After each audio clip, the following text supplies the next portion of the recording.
He was a goddamn tyrant. A cold-hearted billionaire who chewed up nannies and spit them out like bad caviar. 7 of them. Fired in less than a year, all because they couldn't fix the one thing his mountains of cash were useless against. His silent, autistic son. They couldn't handle the piercing silence, the vacant stares, the sheer, unrelenting challenge of a child locked in his own world. But then one day, an ordinary Tuesday, the new maid he'd hired just to scrub his toilets and polish his marble floors did something no one else dared. She got down on her knees, reached out her hands, and with a voice as soft as a prayer, she gently urged the broken boy to walk. And against every goddamn odd in the universe, the little boy took his first wobbly, uncertain steps right into her arms. Before we dive headfirst into this insane story, do me a solid and smash that subscribe button and ring the bell so you don't miss a thing. And hey, drop a comment down below and tell us where you're watching from. We love knowing who's on this ride with us. Alexander Sterling arrived home later than usual that evening, the weight of his empire pressing down on his shoulders like a physical burden. The sprawling penthouse, a glass palace overlooking the glittering abyss of New York City, was always silent.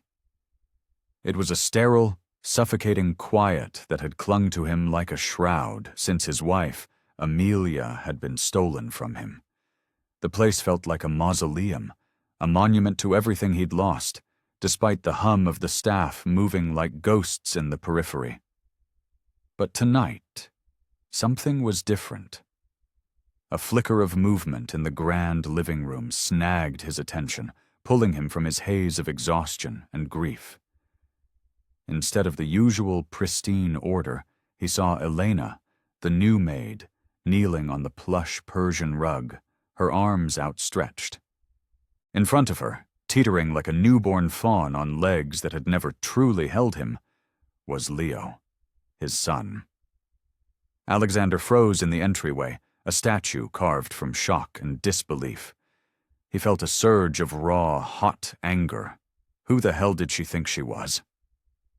Elena's face was a mask of serene focus, her expression radiating a calm determination as she coaxed the child forward. Her voice was a gentle murmur, not a command, but a steady, hypnotic invitation. "Come on, Leo. You can do it, sweetheart. Just one more." The boy leaned forward, his tiny arms outstretched, his entire body trembling with an effort that seemed monumental. Alexander's first instinct, honed by months of frustration and failure, was to storm in and put a stop to this charade. To tell her it was pointless. Leo never responded. Leo never tried. The so-called experts with their laundry lists of degrees had all said the same thing. Patience. Low expectations. But something in the atmosphere of the room, a fragile electric tension, held him captive. For the first time, he didn't intervene. He just stood there, a silent observer to this impossible duel between his son and the cleaning lady. Alexander's mind reeled as the scene unfolded. He saw the ghosts of the 7 nannies who had come before Elena, a parade of highly qualified, highly paid professionals who had all walked away in defeat or been dismissed by his own brutal impatience. None of them had lasted because none of them had given him what he truly, desperately craved: a miracle. A replacement for Amelia. Someone who could magically fill the gaping wound she'd left behind. Each woman had tried, armed with textbooks and theories, and each had failed to forge a connection with Leo that Alexander deemed worthy. The guilt was a physical thing, a constant pressure in his chest. Amelia's absence was a debt he could never repay to his son. With every new nanny, his standards grew more impossible, his temper shorter, his disappointment more crushing. But as he watched Elena's unwavering persistence, a profound unease settled in his gut. She wasn't performing for him. She wasn't rushing or panicking under the unspoken pressure of his presence. She was simply there, Her entire world narrowed to the small boy in front of her. She wasn't treating him like a problem to be solved or a project to be completed, but as a child, learning at his own sacred pace. Alexander found himself holding his breath, a prisoner in his own home. Leo's small face contorted with concentration. He took one shaky, miraculous step. Then his fragile balance gave way, and he tumbled forward into Elena's waiting arms. She didn't flinch or show a flicker of disappointment. Instead, she smiled, a radiant, genuine smile that lit up her face. She clapped softly and whispered words of encouragement into his ear, her voice a balm. Alexander, still paralyzed in the doorway, felt a tremor of emotion he hadn't allowed himself to feel in a year, a dangerous cocktail of hope and terror. The head housekeeper, Mrs. Gable, who was polishing a silver frame in the corner, shot him a look, a silent, urgent warning not to shatter this delicate moment. But Alexander couldn't have moved if the building were on fire. He remembered Amelia, her belly swollen with their son, whispering promises into the night about all the firsts she would witness. His first step, his first word, his first day of school. That dream had been incinerated, leaving Alexander alone in the ashes, desperately trying to piece it back together. And he had failed, spectacularly. Again and again, his power, his name, his billions. They could build skyscrapers, command boardrooms, and bend markets to his will. He could buy anything, anyone. But he couldn't buy his son a single word. He couldn't force those tiny legs to walk. Watching Elena now, he was forced to confront a hideous truth. He had shackled his son's progress to the memory of his wife.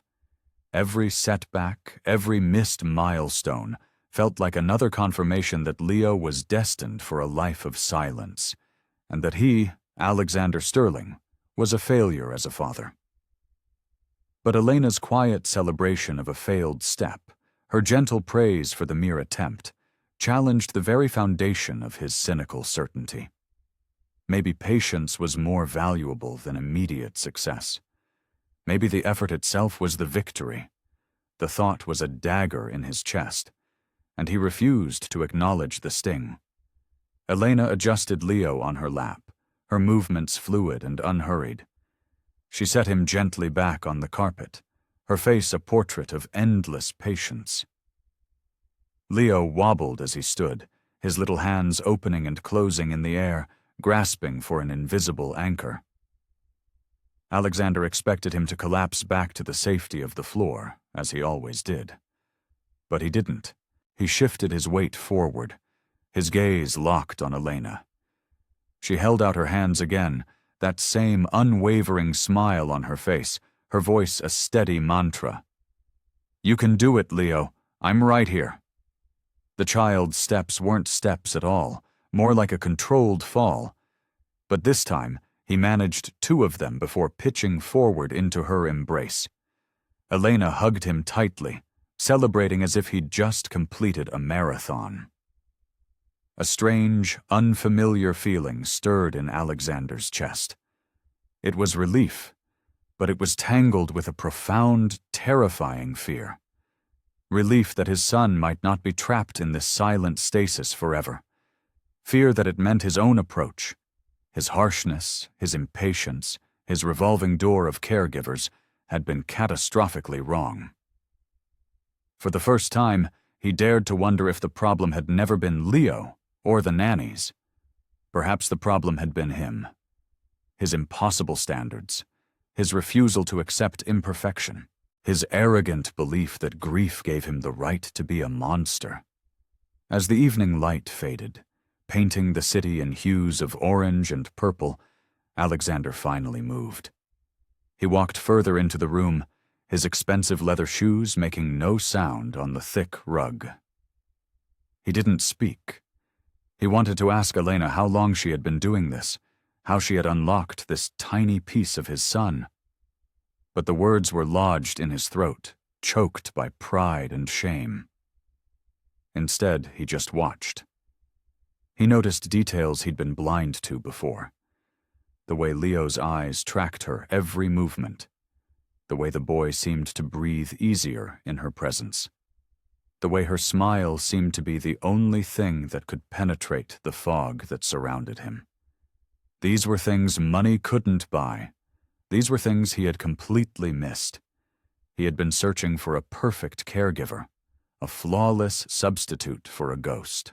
He had been so obsessed with finding Amelia's replacement that he'd overlooked the simple, staggering truth. Leo didn't need perfection. He needed presence. He needed patience. He needed someone willing to celebrate the stumbles without fear of failure.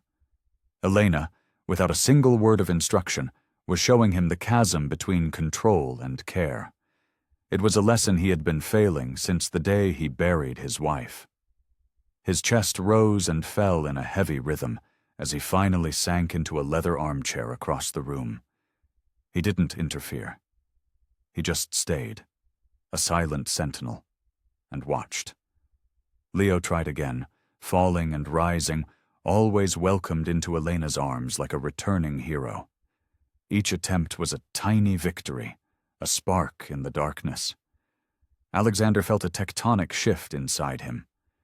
He had spent a year building walls of anger and grief, protecting himself from disappointment, firing anyone who reflected his own failure back at him. Yet Elena's quiet persistence was dismantling those walls brick by brick, and he was powerless to stop her. He didn't know what it meant for the future, but in that moment the suffocating silence that had been his constant companion felt a little less heavy. Watching Leo reach for Elena one more time, Alexander Sterling understood that something was changing. Slowly, painfully, but undeniably. And for the first time since he lost his wife, he allowed himself a sliver of hope, a fragile, terrifying thing, as he watched the maid on the floor guide his son forward, one impossible step at a time. Alexander entered the living room, and the sight of Elena on the floor with Leo stopped him cold. For a moment, he simply watched her, her arms open, her voice a soft melody calling to his son. But the fragile hope he'd felt moments before curdled into something ugly and familiar. Rage. His expression hardened into a granite mask. This was wrong. She wasn't hired for this. Her job was to clean, to organize, to remain invisible. Yet here she was, on the floor, coaxing his son to walk as if she were his mother, as if she had the right. A vein throbbed in his temple, his chest tightened. He strode forward, his voice a whip crack in the quiet room, colder and louder than he intended. "What the hell do you think you're doing?" Elena froze, her hands still outstretched toward Leo, who immediately plopped onto the carpet at the sound of his father's booming voice. The magic of the moment shattered into 1,000 pieces. Alexander pointed a finger at her, his face a thundercloud. "Your job description does not include playing mother to my son. You are here to clean. That's it. You do not cross that line again. Do you understand me?" His words were bullets, each one a calculated strike meant to wound, to remind her of her place. This was his territory, his son, his grief. She was an intruder. Elena lowered her head, a deep crimson flush creeping up her neck. She tried to speak, her voice a trembling whisper. "Mr. Sterling, I'm so sorry. He was crying. He was so upset, and I just wanted to calm him down." Her explanation was an apology, not a defense. There was no defiance in her, only the raw discomfort of someone who knew they had trespassed. She tried to explain further, her words tumbling out. "I saw him trying to pull himself up on the couch, so I thought maybe he wanted to try." But Alexander was a wall of ice. Her intentions meant nothing to him. "You thought wrong," he snarled. "You are not paid to think. You are paid to follow instructions. You will concern yourself with the chores you were hired for and nothing else." His tone was final, a gavel striking down her act of kindness as an act of insubordination. Visibly shaken, Elena nodded quickly, her gaze fixed on the floor. She seemed to shrink under the weight of his fury. The room became a vacuum, thick with tension.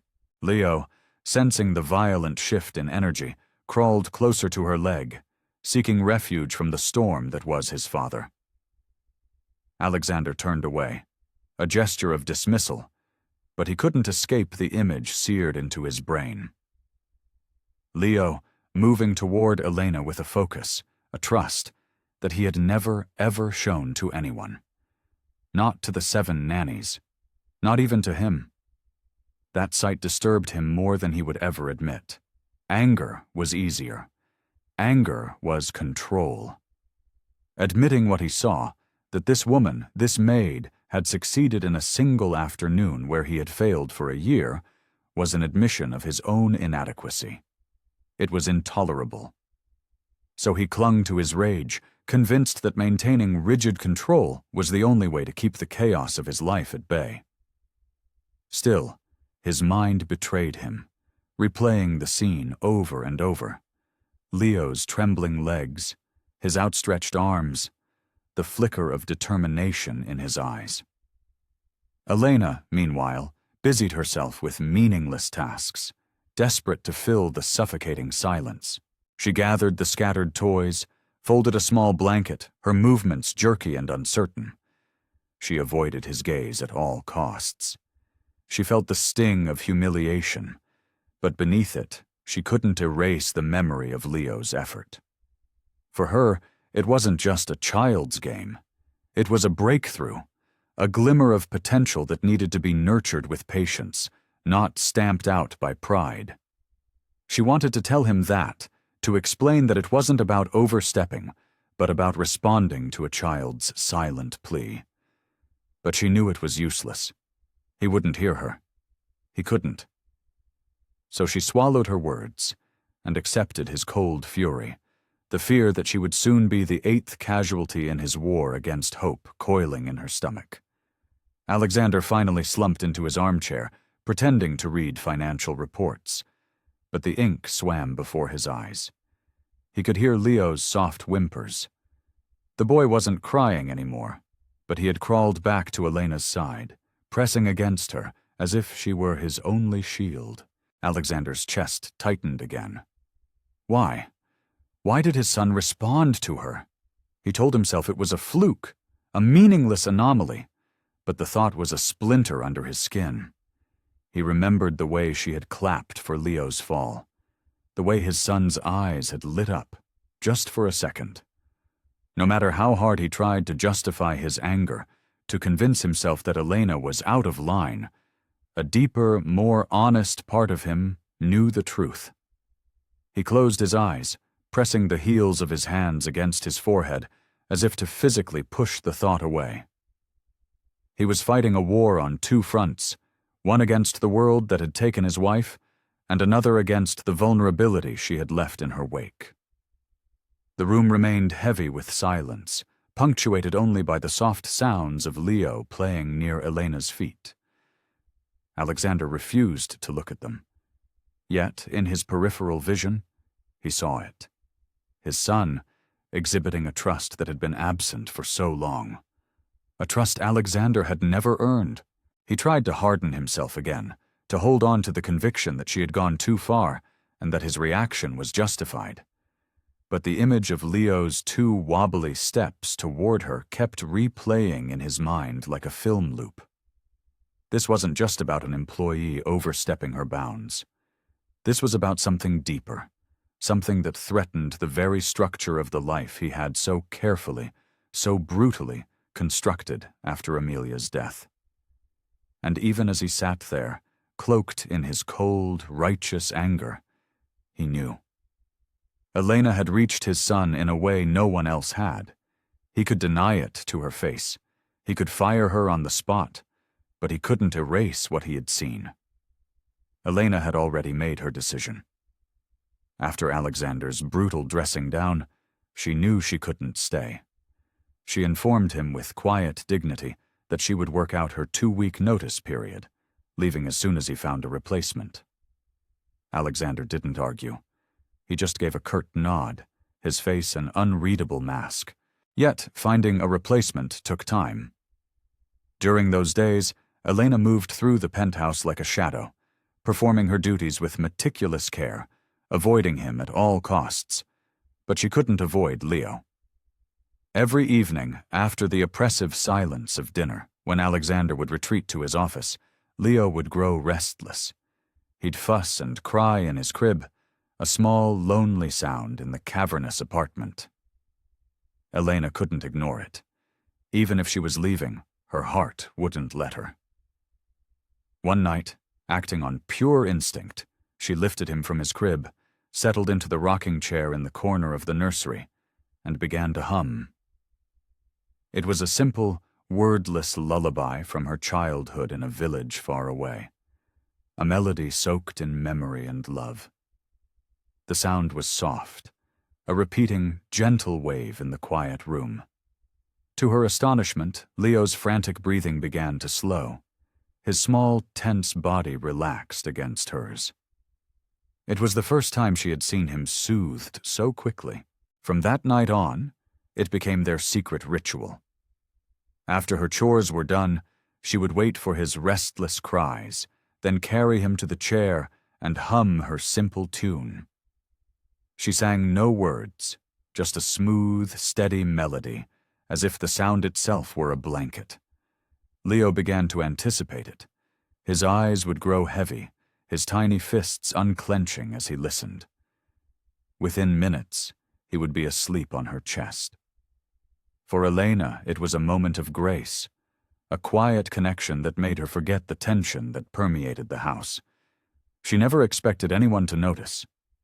What she didn't know was that Alexander had started to pause outside the nursery door. The first time he heard the humming, he'd stopped out of irritation, wondering what she was doing in there. But as he stood silently in the darkened hallway, something unexpected happened. The gentle sound filled the sterile space with a warmth it hadn't known in over a year. He found himself staying longer than he'd intended, listening as her soft voice carried his son into a peaceful sleep he so rarely found. He told himself it was a coincidence. But the next night, he found himself drawn back to the same spot. He leaned against the wall, arms crossed, listening. The melody was not polished or professional. It was something raw and real, and it unsettled him. From inside the room, he heard Leo's whimpers fade, replaced by the soft, even breaths of sleep. For a man accustomed to solving every problem with money and force, this simple, quiet act seemed like a form of magic he couldn't comprehend.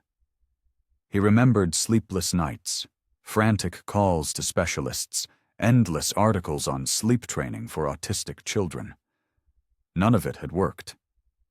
Yet here was Elena, a woman he had verbally eviscerated, calming his son with nothing more than a song. He never went inside.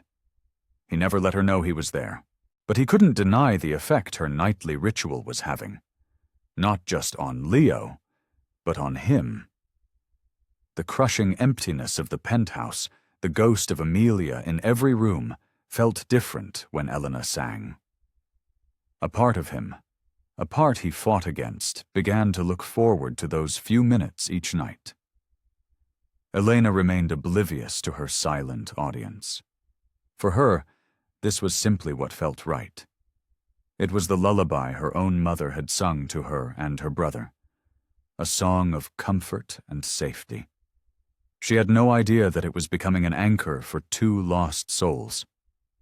Every evening, she entered the nursery with the same quiet resolve. She held Leo close, swaying in the old rocking chair, humming until his eyelids fluttered shut. She saw the small changes in him, the way he started to nestle his head against her shoulder without prompting, the way the tension bled out of his tiny limbs.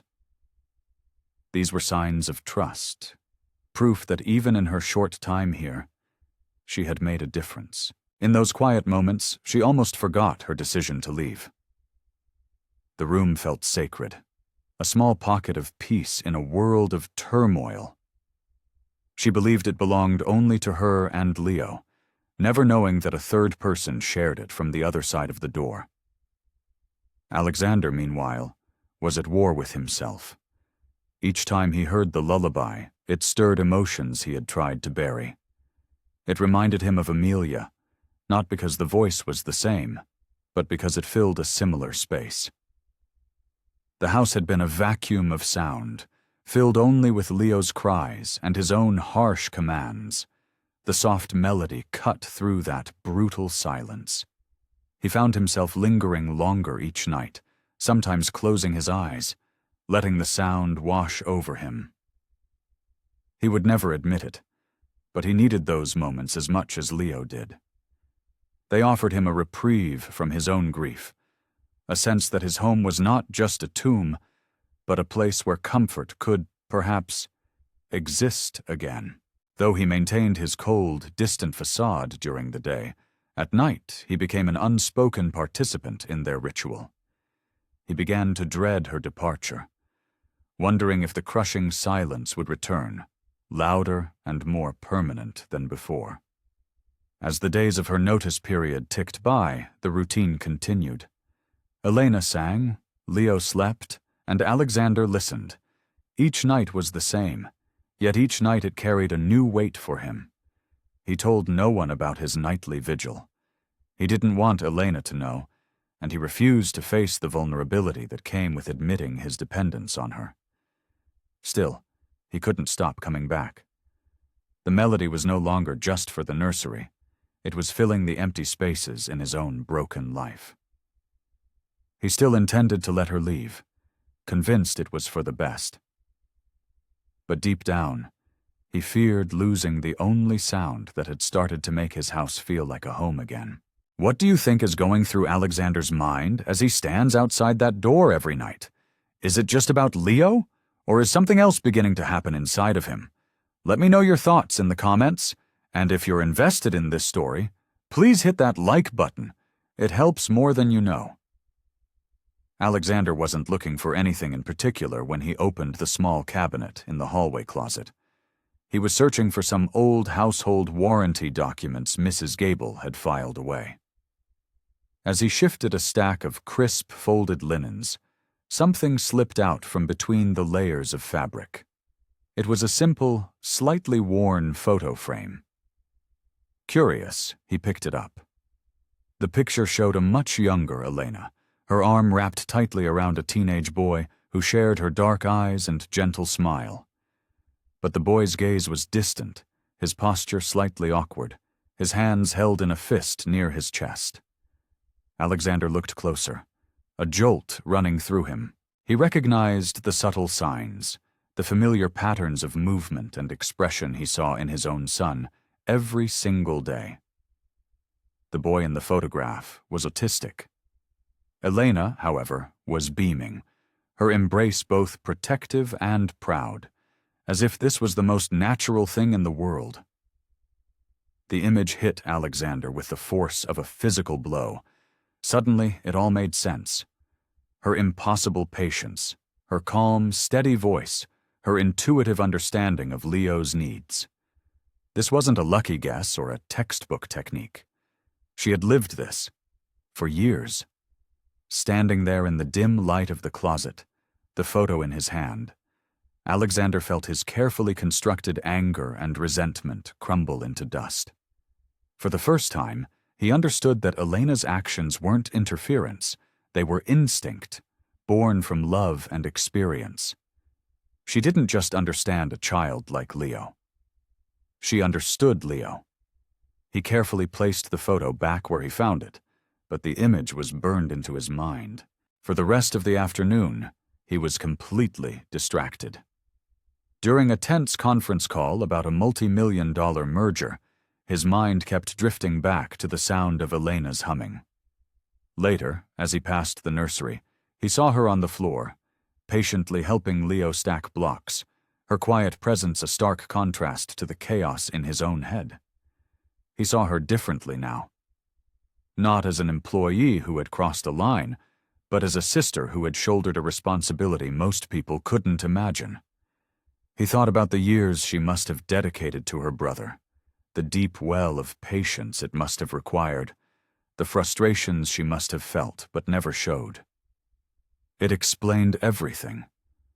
The way she celebrated the smallest progress, the way she never tired of repetition, the way she remained a beacon of calm when Leo was overwhelmed.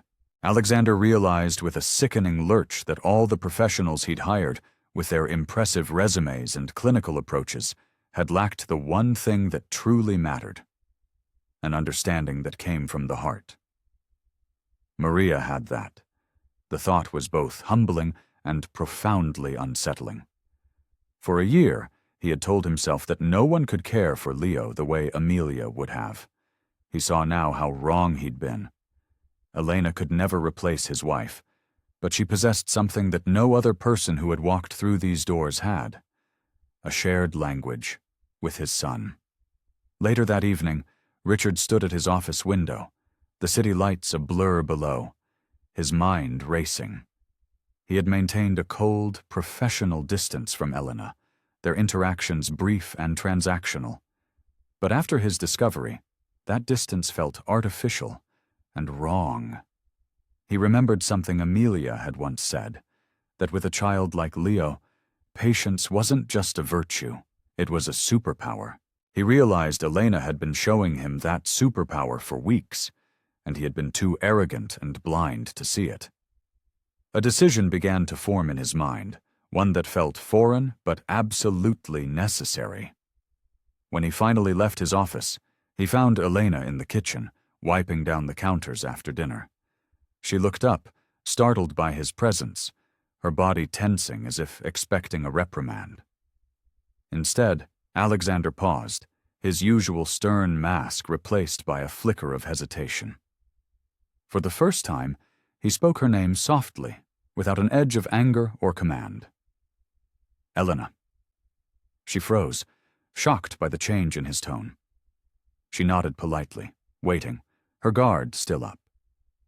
Alexander cleared his throat, feeling a strange discomfort in his own skin. "Would you join me for tea?" he asked, his voice steady but uncharacteristically gentle.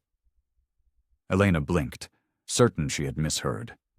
He had never, not once, invited her to sit with him. She glanced at the counter she was cleaning, then back at him, and gave a small, hesitant nod. He motioned towards the living room, and they walked in an awkward silence. When Mrs. Gable brought the tea service, Alexander poured it himself, another small act so out of character that it made the air feel electric. The atmosphere was surreal, as if she'd stepped into an alternate reality. She sat stiffly on the edge of the sofa, unsure of the protocol for this bizarre new dynamic. Richard broke the silence. He told her he'd noticed the way Leo responded to her, that her presence seemed to unlock something in his son that no one else could. He admitted, the words tasting like rust in his mouth, that she had accomplished more in a few weeks than all the experts he'd hired combined. Elena listened, her hands wrapped tightly around her warm teacup, her heart pounding. For Alexander, the confession was excruciating. He had built a fortress of authority and control since Amelia's death, convinced that his way was the only way. To sit here and admit that someone else, his maid, had succeeded where he had failed, felt like both a surrender and a liberation. He looked at Elena, his gaze direct. "I know your patience comes from somewhere real," he said softly. "I know you have experience, caring for someone like Leo." He didn't mention the photograph, but his meaning was clear. He was letting her know that he saw her, truly saw her, for the first time. Elena lowered her eyes, a knot forming in her throat. She realized he must have found the picture of her and her brother Matteo. A part of her felt exposed, but another, larger part felt an overwhelming sense of relief. For so long, that part of her life was a secret she carried, afraid it would be seen as a liability. To hear him speak of it with something akin to reverence was disarming. The conversation ended quietly. Richard didn't pry or ask personal questions. He simply leaned back, his tone softer than she could ever have imagined, and said her name again. "Elena," he said, "thank you." Those two words, spoken with such raw sincerity, carried more weight than any command he had ever uttered. Elena simply nodded, unable to speak, but a warmth spread through her chest. That night, as she lay in bed, she replayed the conversation in her mind. Richard, meanwhile, remained in the living room long after she'd left, staring at his untouched tea, knowing that the very foundation of their relationship had irrevocably shifted. He had finally let down his guard, and in doing so, he had acknowledged the profound gift she had brought into their broken home. The storm hit late in the evening, a sudden, violent assault of wind and rain that rattled the floor-to-ceiling windows of the penthouse. Thunder cracked like a whip, and the city below vanished behind a sheet of water. Richard was in his office, staring blankly at a spreadsheet, his mind adrift. Oliver was in his room, already agitated by the noise, and Maria moved quietly through the apartment, a calming presence in the growing chaos. Then, with a final deafening clap of thunder, the power went out. The penthouse, usually a blaze of artificial light, was plunged into an absolute, suffocating darkness. Richard froze, his heart seizing as the sound of Oliver's terrified scream ripped through the silence. The boy's wail escalated into a full-blown panic, a raw, piercing sound of pure terror. Richard scrambled toward the nursery, using the flashes of lightning to navigate. When he reached the door, he stood paralyzed, helpless. Oliver was thrashing in his crib, his small body trembling, his hands yanking at the rails. He was completely overwhelmed by the sensory assault of darkness and noise. Richard's paternal instinct screamed at him to do something, to comfort his son, but his body wouldn't obey. His feet were rooted to the floor. Every possible action felt futile, every imagined word of comfort hollow. He gripped the doorframe, his knuckles white, the familiar crushing weight of his own inadequacy pressing down on him. In his mind, each of Oliver's cries was an indictment, proof that he wasn't enough, that he would never be enough. Maria appeared at his side, a ghost in the darkness. She moved with a calm, steady purpose that seemed impossible in the chaos. She held a lighter, and with a flick of her thumb, she lit a candle on the dresser, its warm, flickering glow pushing back against the oppressive shadows. She quickly lit several more, her movements efficient and confident, a stark contrast to Richard's frozen state. Once the room was bathed in a soft, wavering light, she went to the crib and lifted Oliver into her arms without a moment's hesitation. She held him close, rocking him gently as her voice began its familiar, soothing melody. The lullaby she sang on quiet nights now became a shield, a lifeline in the storm. Oliver's screams slowly fractured into sobs, then into ragged whimpers, his small body gradually surrendering its tension as he burrowed into her. Richard watched from the doorway, his fists clenched so tightly his nails dug into his palms. He hated how easy she made it look, how effortlessly she had done what he was incapable of. But beneath the anger and self-loathing, an immense wave of relief washed over him. Oliver was calming down.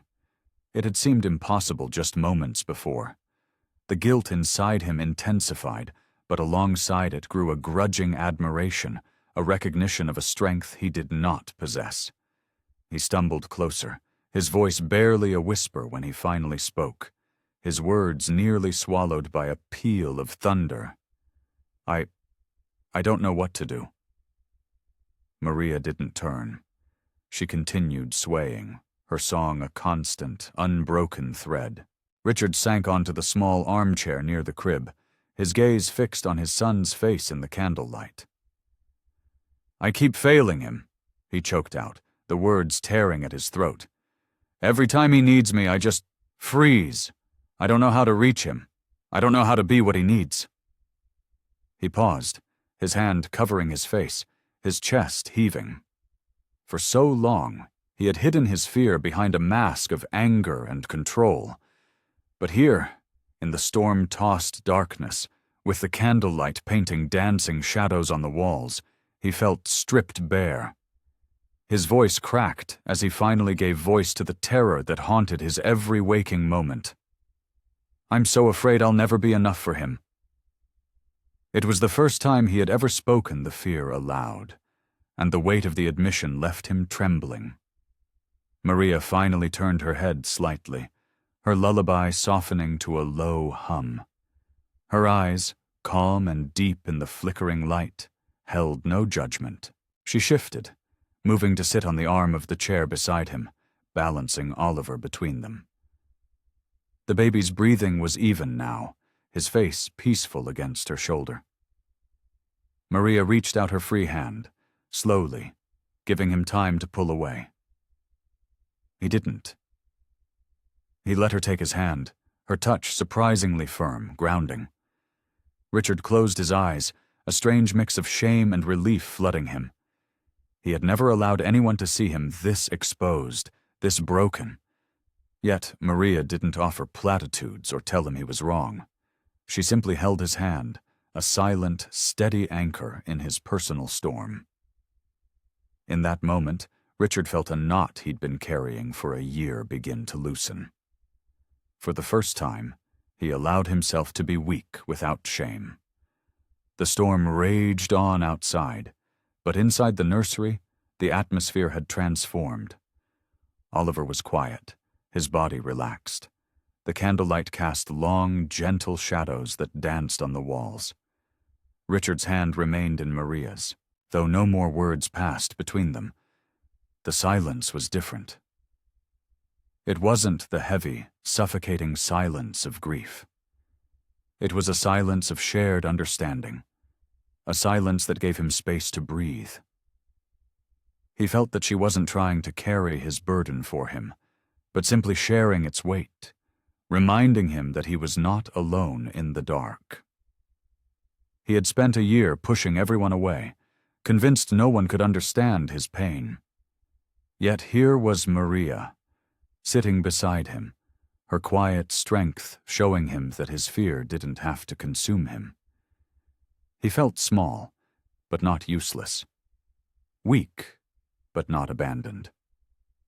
For the first time, he started to believe that maybe being enough wasn't about having all the answers or never failing.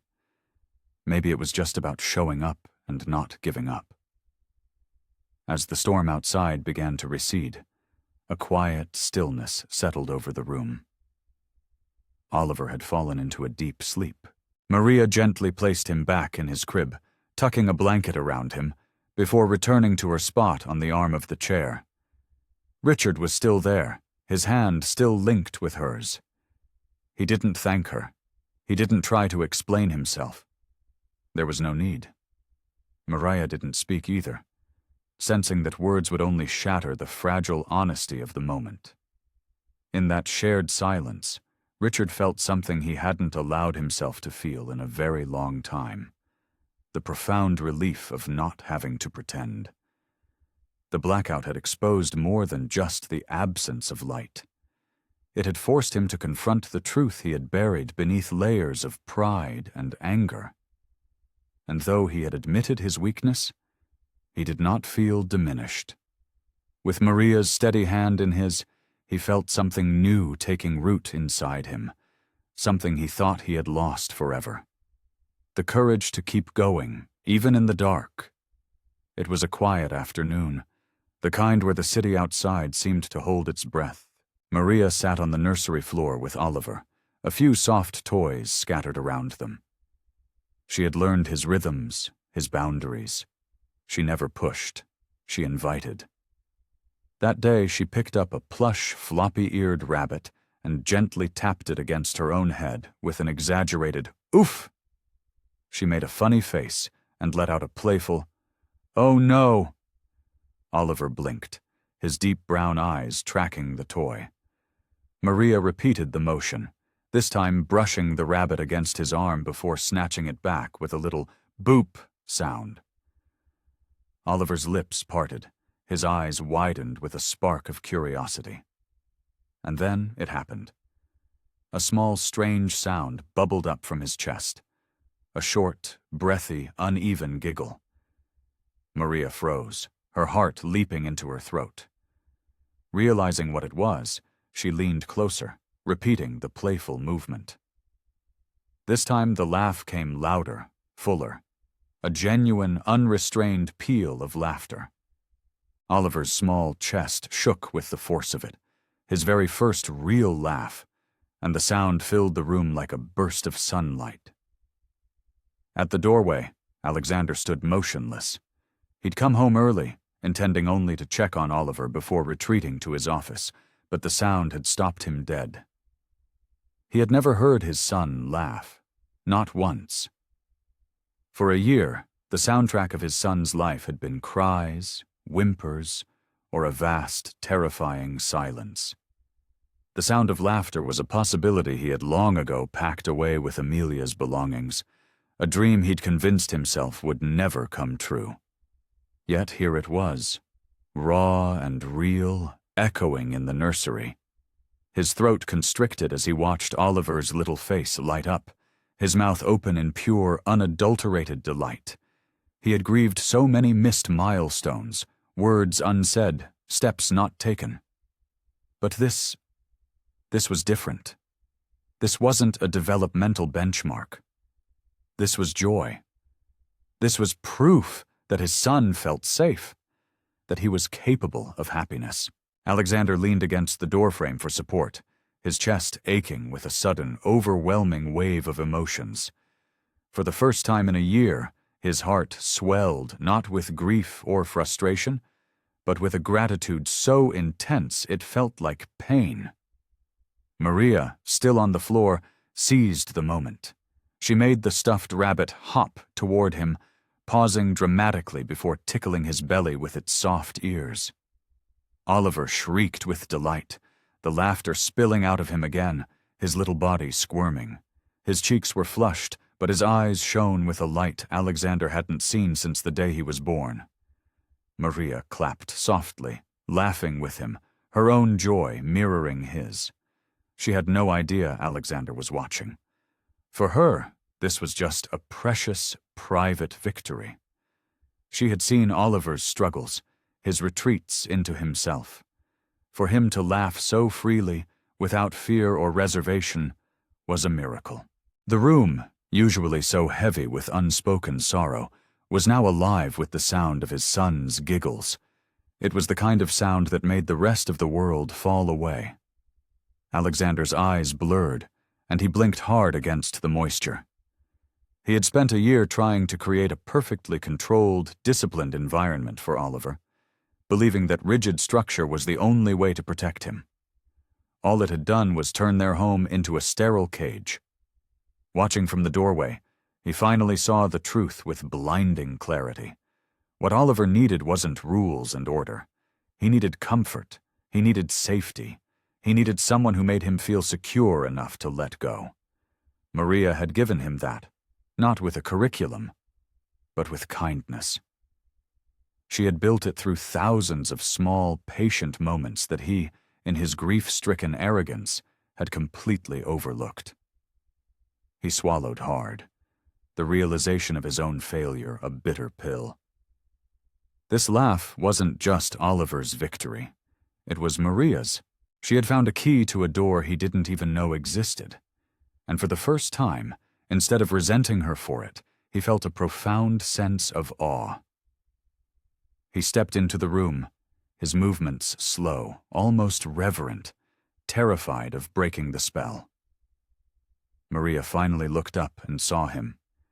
She straightened slightly, a flicker of uncertainty in her eyes, wondering how long he'd been there. For a heart-stopping second, she braced for another rebuke, another reminder of her place. But his face was different. The cold mask was gone. His features were soft, almost fragile, his gaze locked on Oliver, who was now hugging the stuffed rabbit, still letting out soft chuckles. Richard walked closer and lowered himself into the armchair nearby. He leaned forward, his hands clasped between his knees, and let out a long, shaky breath.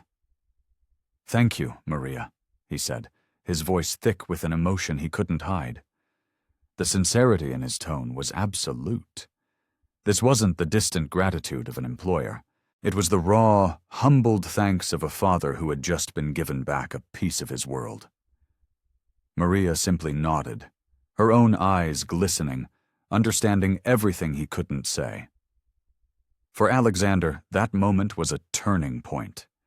He realized that laughter had done what millions of dollars and an army of specialists could not. It had shattered the silence that had haunted his home since his wife's death. Oliver's laugh was proof that joy could exist here again. He looked at Maria and finally understood that what had been missing from their lives wasn't discipline or order.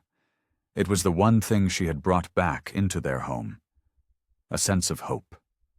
The man who had once been consumed by a need for control now bowed his head slightly, humbled, grateful, and irrevocably changed.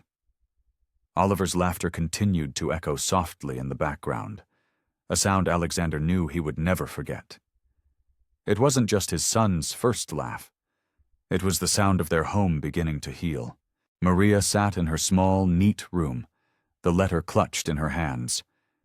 It was an official offer of admission, with a full scholarship, to a prestigious program specializing in developmental psychology for children with autism. It was the school she had dreamed of attending for years, a dream she thought had died with her brother, Matteo. For so long, she had wanted to dedicate her life to helping children like him. And now the opportunity was real, tangible, printed on heavy cardstock. A wave of joy, immediately followed by a crushing wave of guilt, washed over her as she read the words for the 10th time. The thought of leaving Oliver was a physical ache in her chest. But this wasn't just a job. It was her calling, a chance to fulfill a promise she had made to her brother long ago. Unsure what to do, she folded the letter and tucked it away in a drawer, a secret she wasn't ready to share. She tried to act as if nothing had changed, but her mind was a battlefield. Every moment with Oliver now felt precious and borrowed. The secret was a heavy weight, and her quiet preoccupation did not go unnoticed. Alexander saw the shift. He noticed the subtle way her smile didn't quite reach her eyes. He saw her pause mid-task, her gaze lost somewhere far away. He heard the quiet sighs when she thought she was alone. She was still patient and attentive with Oliver, but a shadow had fallen over her. Alexander, however, reverted to his old habit of avoidance. He told himself it wasn't his place to pry. He convinced himself she was just tired. But a deep, cold unease grew in him.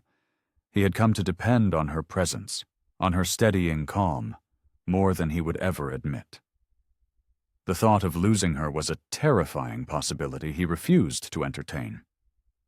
So he said nothing, carrying the weight of his own unspoken fear in silence, while every day it became harder to ignore. Then, one evening, Oliver got sick. It began as a low-grade fever and quickly escalated, leaving him weak, flushed, and whimpering in discomfort. Alexander's carefully controlled world shattered. He panicked, his mind a chaotic mess of worst-case scenarios. But Maria stepped in with an immediate, calm authority. She bathed Oliver's forehead with cool cloths, administered medicine with a steady hand, and held him through the long, difficult night, her soft humming a constant comfort against his fevered cries. Alexander hovered uselessly in the background. Every time he tried to help, his hands shook. His fear of doing the wrong thing paralyzed him. He felt like a stranger in his own son's life, watching as Maria masterfully navigated the crisis. He could see the exhaustion etching itself onto her face, the dark circles forming under her eyes. But she never faltered. She was a rock in the storm, and watching her made him feel both profoundly grateful and utterly worthless. As the night wore on, Alexander's composure finally broke. While Maria stayed by Oliver's side, he slipped out into the hallway and collapsed against the wall, burying his face in his hands. He felt utterly powerless, suffocated by his son's suffering and his own glaring incompetence. His chest ached, his eyes burned, and finally the tears he had held back for so long came. He wept silently, his shoulders shaking with grief and fear. Fear of losing Oliver, fear of his own failure, and a deeper, more terrifying fear he hadn't let himself acknowledge until now. The fear of losing Maria. He realized in that gut-wrenching moment how much he depended on her, not just for Oliver but for himself. The thought of her leaving was no longer a vague worry. It was an unbearable prospect. He stayed there in the darkened hallway, ashamed of his weakness but unable to stop the flood of emotion. Maria eventually stepped out of the nursery to get a fresh cloth and found him there, a crumpled, broken man against the wall. She froze, seeing the raw grief on his face.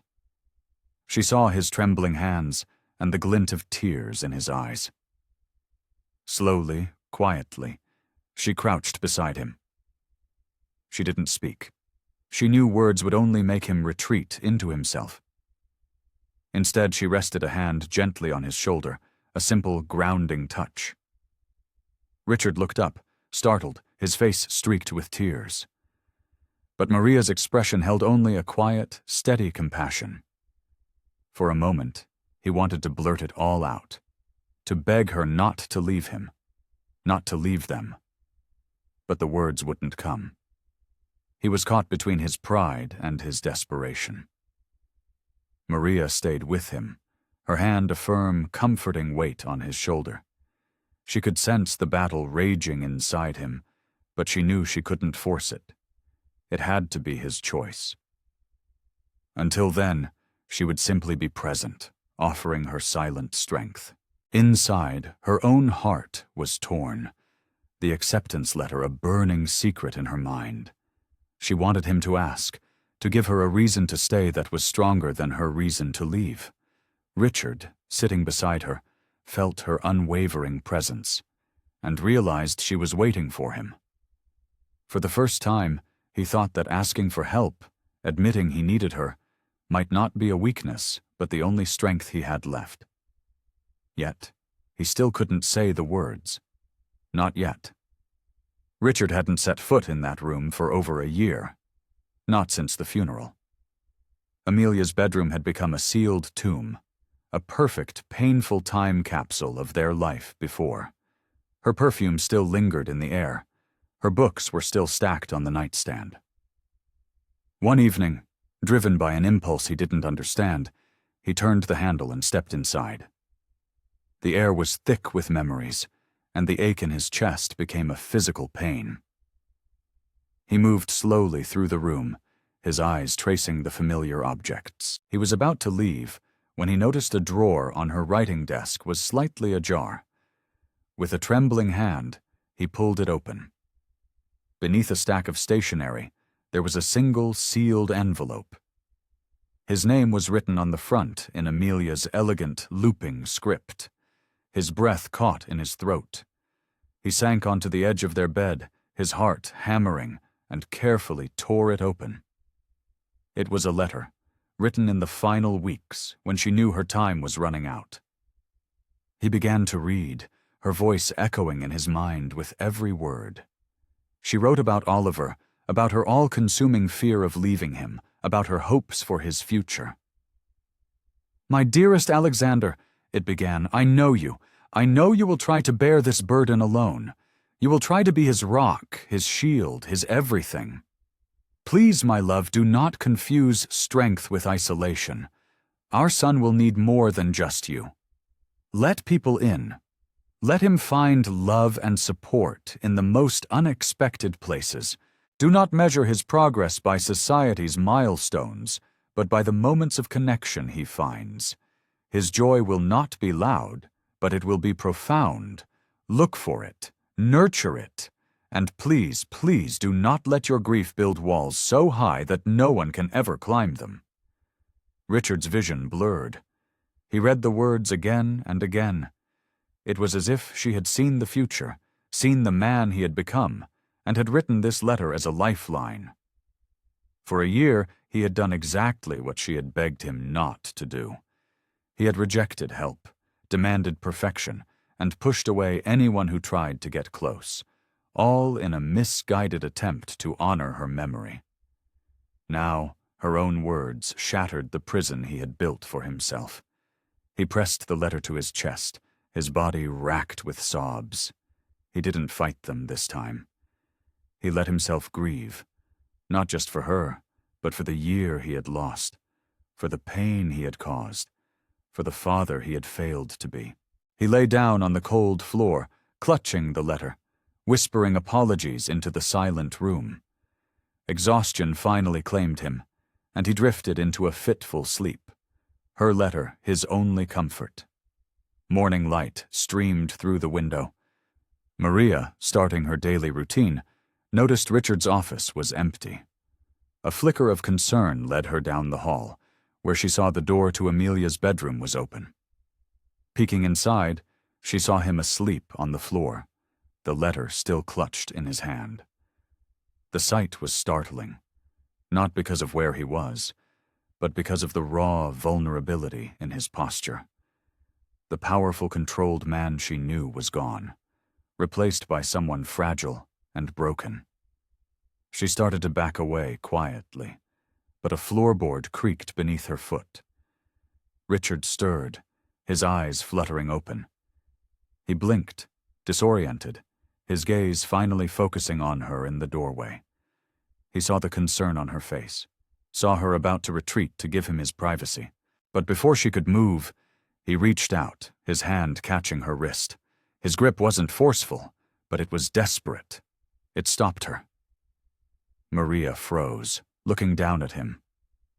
The silence in the room was electric, filled with everything they had never said.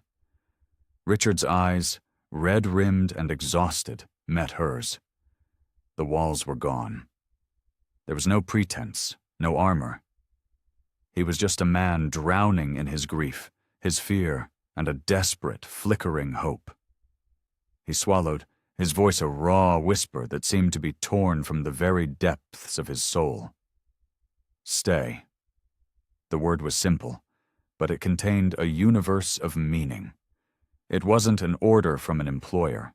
It was a plea from a man on his knees. In that moment, he wasn't the billionaire, the boss, or the stern father. He was just a man admitting he couldn't do it alone. Maria stood motionless, her breath caught in her throat. She had waited for him to say it, and now that he had, it was more powerful than she could have ever imagined. She gave a small, almost imperceptible nod, her hand still in his. She understood that everything had just changed. The letter, the grief, the storm. It had all led them to this. Richard held the letter to his chest with one hand, but his other hand refused to release her. For the first time since Amelia's death, he was allowing himself to lean on someone. And in that moment, Maria knew she could never walk away. Richard had rehearsed the words 100 times in his mind. The fear of Maria leaving had become a constant low-grade hum beneath the surface of his days. Amelia's letter had been the final push he needed, stripping away the last of his pride. He could no longer deny the truth. Maria was no longer just an employee. She was the glue holding their fragile world together. That evening, he found her in the living room with Oliver. The boy was stacking wooden blocks, his small hands surprisingly steady. Richard's heart did a familiar flip, that painful, beautiful mix of pride and fear. He walked closer, his voice quiet but clear. "Maria." She looked up, her expression calm, questioning. He sat down in the armchair across from her, The same one he'd sat in the first day he'd seen her with his son. He clasped his hands, a nervous gesture she'd never seen from him. "I need to ask you something," he said, his voice softer than she was used to. Oliver, oblivious, giggled as his tower of blocks came crashing down. Maria offered him a quick, reassuring smile before turning her full attention back to Richard. He cleared his throat. "I don't want you to leave," he said, the words coming out in a rush. The sentence hung in the air between them, heavy and real. Maria's eyes widened. He leaned forward, speaking faster now, as if afraid his courage would desert him. "Not as an employee. Not just until I find a replacement. I want you to stay as part of this life, with us." His voice cracked on the last word, but he pushed on, the dam of his restraint finally breaking. "You've done more for Oliver than I ever could have dreamed, but this isn't about a salary or a contract. I want you to belong here, not because of a job, but because we need you, because—" He looked down at his hands, the final confession almost a whisper. "Because I need you."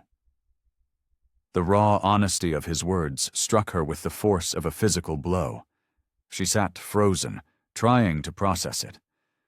This was a man she had once seen as a cold, unreachable tyrant. Tears welled in her eyes, and she fought to hold them back. "I know you have your own dreams," he continued, his voice gaining strength. "The school, your studies. If you stay, I will help you with all of it. Whatever you need, time, resources, my full support, you will have it. I don't want you to sacrifice your future for us. I want you to build it here, with us, as part of this family."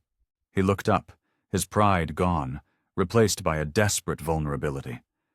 "I can't do this alone, Maria, and I don't want to anymore." He wasn't offering her a job. He was offering her a home, a place. Tears finally spilled over, tracing silent paths down her cheeks. She pressed a hand to her mouth as a sob escaped. Oliver, sensing her distress, tugged on her sleeve, making her let out a watery laugh. She looked back at Richard, her heart so full it felt like it might burst. "Richard," she began, her voice trembling but clear. "From the first day Oliver took a step toward me, from the first time I sang him to sleep, I was already part of this family. That was never about a job. It was about love." She took a shaky breath, the tears still coming. "I don't need to be asked to stay because in my heart, I never truly planned on leaving." Her words, so simple and true, washed over him, and he visibly deflated, the tension draining from his shoulders. Oliver clapped his hands, delighted by the emotional display. Richard leaned back in his chair, his eyes locked on Maria, and for the first time in a year, a genuine smile spread across his face. It was warm and unguarded, the smile of a man coming back to life. Maria returned it, wiping at her tears, the heaviness of the moment lifting, replaced by a radiant, soaring hope. It felt like the beginning of a new chapter, one where Oliver's laughter, Maria's strength, and Richard's acceptance would finally create a home. He stood up, walked over, and crouched beside Oliver, looking from his son to Maria. "We're not just three people in a penthouse anymore, are we?" he whispered. Maria shook her head, her eyes shining. "No," she said softly. "We're not." For the first time, Richard truly believed it. They were no longer just surviving. They were becoming a family. And in that realization he felt lighter than he had in years, knowing he hadn't just asked her to stay. He had finally acknowledged that she had belonged with them all along. The day of Elena's graduation was bright and clear. The university auditorium was buzzing with the energy of celebration. Elena stood among her fellow graduates, her heart a fluttering mix of pride, disbelief, and profound gratitude. She remembered the endless nights of studying after Leo was asleep, the early mornings, the constant juggle. There were so many times she had wanted to quit. Yet here she was. In the audience, Leo, now a bright-eyed young boy, sat proudly next to Alexander. He clutched a large, handmade sign. In colorful, slightly crooked letters, it read, "My Mama, My Hero." As Elena's name was called, as she walked across the stage to receive her diploma, Leo shot to his feet and held the sign as high as his small arms could manage. Elena saw it, and for a moment, the world stopped. Tears blurred her vision as she clutched the diploma to her chest, her smile radiant. Alexander stood and applauded, his clapping loud and steady, his face a canvas of undisguised emotion. He watched the woman on the stage, the woman who had transformed from a quiet maid into the confident, brilliant mother of his son, and his heart felt full to bursting. He remembered Amelia's letter, her plea to let Oliver find love in unexpected places. Seeing Elena up there, he knew he had honored his wife's last wish in the most beautiful way possible. Elena hadn't just cared for their son, she had saved them all. After the ceremony, Leo ran into her arms, shouting, "Mama, you did it!" Elena knelt and hugged him tightly, tears of joy streaming down her face. "We did it, my love," she whispered into his hair. Alexander approached, his own eyes glistening, and wrapped them both in his arms. The three of them stood there for a long moment, a complete, unbreakable circle. That evening, back at the penthouse, a new photograph had been placed on the mantelpiece. It wasn't of Alexander and Amelia. It was a photo taken that day. Alexander, Elena, and Leo, huddled together, smiling, their faces alight with joy. The house was no longer a silent monument to the past. It was alive with laughter and warmth. Later, as things quieted down, Leo curled up on the couch. "Mama," he said softly, "can you sing the song?" Elena smiled. She began to hum the familiar, simple lullaby, the one that had been their first connection. Her voice was steady and warm, filled now with years of shared memories. Leo rested his head on her shoulder, his eyes growing heavy. After a moment, a second voice joined hers, deep and a little unsteady at first, but growing in confidence. Alexander was humming along. Elena looked at him, her smile widening. Leo opened his eyes and whispered, "Louder, Dad." Alexander chuckled and began to sing the wordless melody, his voice blending with hers. The song that had once been a lifeline in the darkness was now a celebration, a symbol of everything they had overcome and everything they had built. It was no longer a lullaby for a lonely child, but an anthem for a family, forged not by blood but by choice, patience, and a love that had bloomed in the most unexpected of places. Alexander wrapped his arm around Elena, his hand finding hers, and looked at the new photograph on the mantel. They were a family, whole, healed, and finally home. And that is where we'll leave this incredible story. I am so grateful you stuck with me to the very end. What did you think? What was the most powerful moment for you? Let me know in the comments below. It's a powerful reminder that sometimes the family we choose is the one that truly saves us. Don't forget to subscribe for more stories that will hit you right in the feels. Until next time.